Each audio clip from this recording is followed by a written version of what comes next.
Halloween month well underway, it's about time we went back and pulled out a classic title that, I get the feeling someone as cool as you, has probably played heaps of. Zombies Ate My Neighbours is a real winner in my book just because it's a really cool concept, and sometimes even I like to treat myself.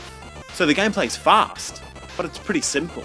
Even the undead without a brain could manage to dish out some really wicked punishment. Zombies Ate My Neighbours seems to have really flourished with the Super Nintendo crowd, and I didn't know about it, but there's also a Sega version of the game too. The screen has been squashed so that the map can sit on the side, and the graphics and the colours have been dulled down. And if you do play the Genesis version with a Game Genie to bypass the regional lockout, you get some weird artifacts around the sprites. If you did want to shell out the extra pocket money for a PAL release, you'll be looking for a more kid-friendly version with a game called Zombies. I suppose the Sega version feels like a bit of an inferior copy, but it doesn't take away any of that fast-paced run-and-gun zombie mutilating action, and that's what we're here for, right? Each stage has its own story, like zombies being reanimated by toxic sludge.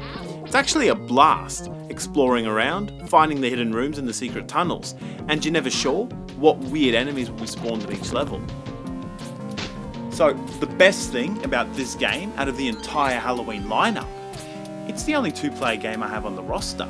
It's a shame I didn't have a clone or something to help me get through this, but chances are that if you're watching these reviews, you're super popular, and you've got loads of friends to pick from to go and bash some zombie skulls in with.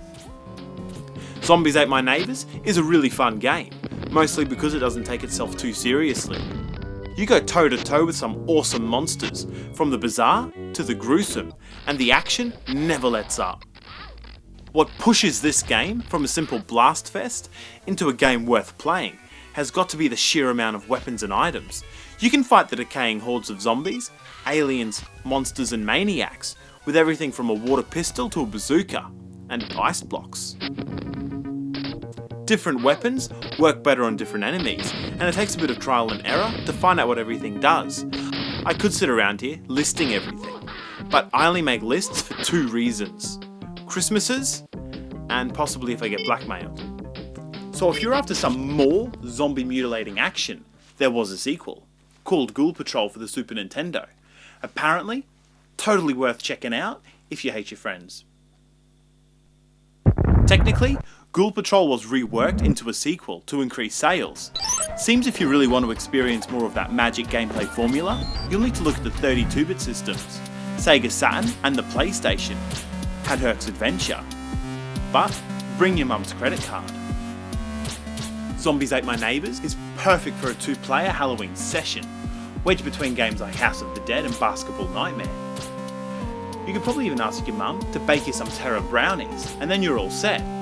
Best I can hope for is that mum doesn't shut down the Leftover Culture Review Halloween month before next week. We'll be shelving this cartoony stuff for something truly horrific. Alright, that's a wrap.